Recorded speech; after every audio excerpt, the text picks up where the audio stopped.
Buenas a mis queridísimos estudiantes de quinto A y quinto B de secundaria. Sean cordialmente bienvenidos a una nueva clase de literatura.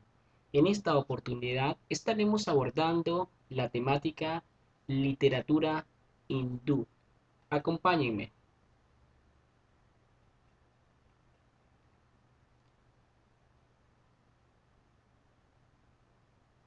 El hinduismo tiene su origen en un grupo de sabios, ¿ya? Pensadores y filosóficos que buscaban cambiar la conducta del ser humano a través de historias, fábulas, entre otros relatos míticos y textos sagrados. El hinduismo tiene como libro sagrado las cuatro Vedas y el Bhagavad o el Bhagavad Gita.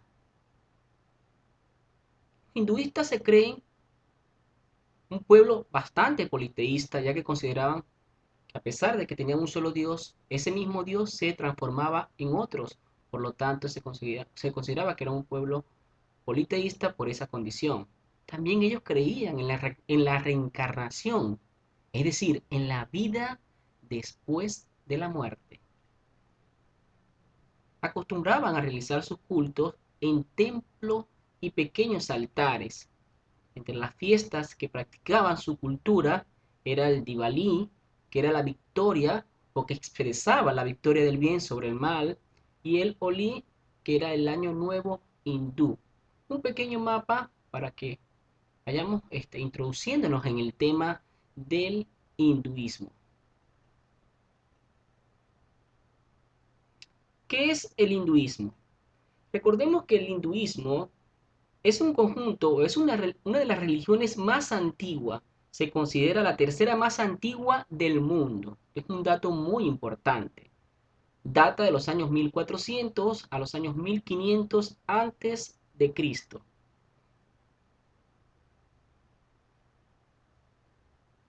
Está estructurado en creencias y práctica o en un conjunto de creencias y práctica que se convierten prácticamente en una filosofía de vida.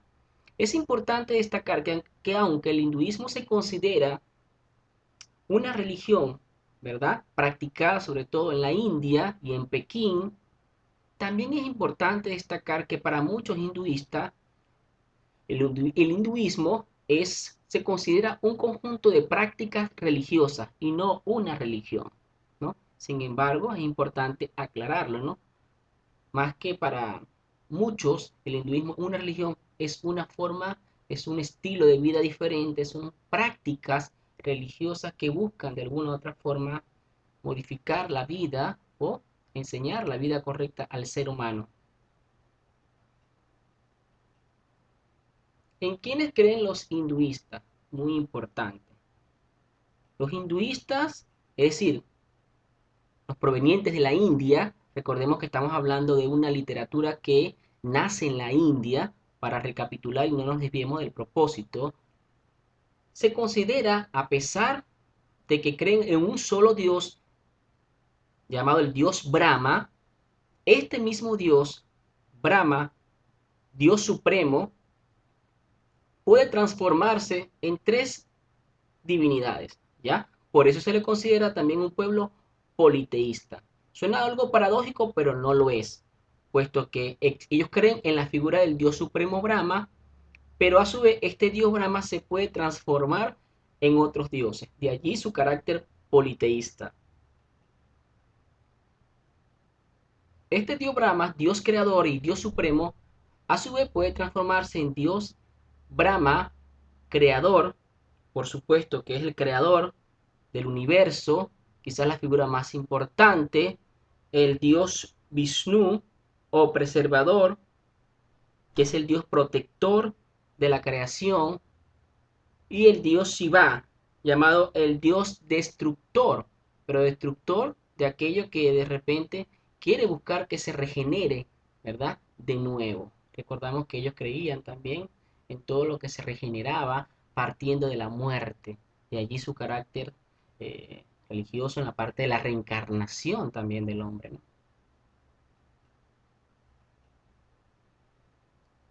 La literatura hindú Data de 4000 años, imagínense ustedes, de 4000 años antes de Cristo. O sea, se dice que es una de las literaturas más antiguas ya que ha existido.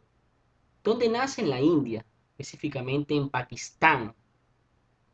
La literatura hindú se considera el conjunto de obras escritas en sánscritos. ¿Qué sánscrito? Es el idioma sagrado o era el idioma sagrado de la India. De hecho, el sánscrito es un idioma tan antiguo que se considera que fue primero que el latín. De hecho, para muchos expertos, investigadores y literatos, el sánscrito surgió primero que el latín y luego el latín se derivó de este idioma tan importante. De allí que esta literatura sea de gran relevancia para la humanidad.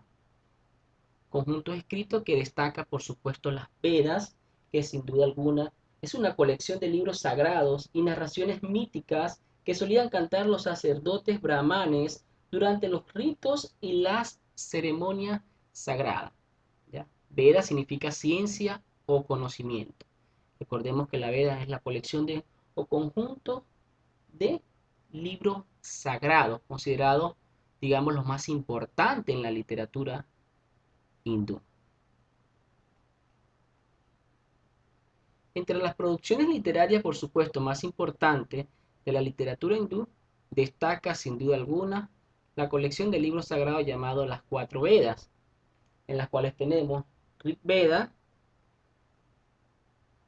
el Rig Veda, el Sama Veda, el Yapur Veda, el Atharva Veda. Ahí tenemos los cuatro libros sagrados. El primero, por supuesto, el Rig Veda, es el más antiguo. El más antiguo tenemos luego el Yapur Veda, que es un libro de sacrificio, el Sama Veda, que es un libro definitivamente que tiene que ver con himnos y canciones, y el Atharva Veda, que tiene que ver con rituales. Luego tenemos, por supuesto, entre las obras más importantes destaca sin duda alguna el Ramayana y el Mahabharata, o Mahabharata, como así se llama. Tenemos el Ramayana, que se le atribuye a Valmiki, que es un legendario pensador considerado el Homero de la literatura hindú. ¿Qué narra el Ramayana? El Ramayana narra la educación del rey o el príncipe de Ramá y su encarnación al dios Vishnu. También narra el destierro de su esposa Sita con su hermano, ¿verdad? Y su hermano, por supuesto. El Mahabharata es considerada la obra más extensa del mundo, la más grande, imagínense ustedes. De allí su importancia, data de los años 300 a.C. a los años 300 después de Cristo. El Mahabharata, por supuesto, o a diferencia del Ramayana, es un texto poético que narra el combate entre dos familias, los Panduidas y los Kuruidas, por la posesión del reino al norte del India. Es importante destacar que esta lucha de familia tenía un vínculo de generación, ¿no? Entonces repetimos de nuevo, tenemos entre las producciones literarias definitivamente las Vedas, consideradas la colección de libros sagrados de gran importancia. Para los hindúes, el Ramayana, escrito por el gran legendario pensador sabio Valmiki, considerado la figura más importante o el personaje más importante de la literatura hindú, que narra, por supuesto, la educación del rey o príncipe de Ramá, su encarnación al dios Vishnu y el destierro de su esposa Sita, o de su fiel esposa y devota esposa Sita y su hermano. El Mahabharata, finalmente, que es el libro de mayor extensión a nivel mundial, que narra la lucha de dos familias que tenían un vínculo de generación o venían de las mismas ramas, que eran las Panduidas y los Kuruidas, simplemente por una ambición de poder, por tener el poder del reino, ¿no? Al norte de India. Es muy importante aclararlo. Luego tenemos el periodo birmánico o barmánico, que en este periodo tenemos el código o leyes de Manu, que narran las reglas y códigos de conducta, el sabio Manus Risi, y el último periodo, que es el periodo búdico, que tenía carácter moralista, puesto que aquí básicamente las historias, cuentos y fábulas buscaban de alguna otra forma mejorar la conducta del ser humano. Ahí vemos los escritos en sánscrito, que era el idioma oficial de los indios o de la población de la India para el momento, considerado el idioma o uno de los escritos más antiguos, de hecho mucho antes del que el latín para muchos expertos e investigadores. Entre las figuras más importantes, por supuesto, de esta literatura hindú, destacan estos tres personajes.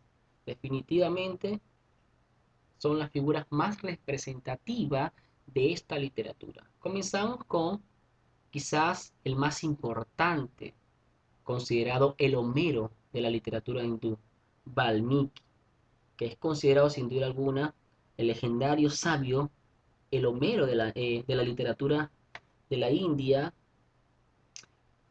que era un brahman de casta. ¿Qué es un brahman de casta? Es un sacerdote que está encargado de enseñar y mantener el conocimiento sagrado. Es decir, que él impartía conocimiento sagrado a los brahmanes, ¿verdad? A las demás personas que habitaban a su alrededor. Era un sabio encargado, estaba en la última jerarquía. Brahman de casta, recordemos que en la literatura hindú ellos tenían una estratificación o una pirámide de personas oficiales que impartían conocimiento, y esto iba desde la persona que tenía mayor jerarquía a la menor jerarquía. Definitivamente Valmiki estaba en la jerarquía más alta porque era un brahman de casta que estaba encargado de enseñar y mantener el conocimiento sagrado. Luego voy a explicar esta jerarquía más adelante. Luego, por supuesto, tenemos a Rabindranath Tagore, que es un poeta, filósofo, artista, dramaturgo, músico, novelista y gran representante de la literatura de la India. Recibió el Premio Nobel de Literatura en 1913. Definitivamente otra de las figuras más importantes en la literatura hindú. Y sin duda alguna no podemos dejar por fuera a este gran revolucionario de la India, así lo he denominado yo, uno de los pensadores más importantes de la humanidad, que a través de sus escritos ha hecho historia, ha cambiado vidas en el mundo, y no es otro que Mahatma Gandhi, dirigente político más destacado de la India, pensador, abogado, pacifista, conocido por su lucha, incansable lucha por los derechos de la población de la India, uno de los personajes más importantes y más queridos en la India, por supuesto, ya fallecido. Lo que le quería explicar era este sistema de casta en la cual se basaba esta práctica religiosa o filosofía de vida, como quieren llamarla, religión, práctica religiosa o filosofía de vida, llamada el hinduismo. Recordemos que los brahmanes eran sacerdotes e intelectuales. Aquí se ubicaba, por supuesto, Valmiki como máximo representante, estaba en el nivel más alto. Luego venían los sátriyas, que eran guerreros y reyes, los vaisya, que eran los comerciantes, y los sudra, que eran campesinos y trabajadores. Se ubicaban en ese último estatus, ¿no? De la estratificación social en cuanto a su religión. Finalmente, quería mostrarle esta lectura de este gran premio Nobel de literatura y uno de las figuras más importantes de la literatura de la India, sin duda alguna, Rabindranath Tagore. Dice así: nunca es tarde para ser lo que deberías haber sido. Esto para muchas personas que quizá dicen, no, profe, que ya es muy tarde, ya estoy muy viejo para estudiar o para alcanzar ese proyecto. Nunca es tarde, mis hijos.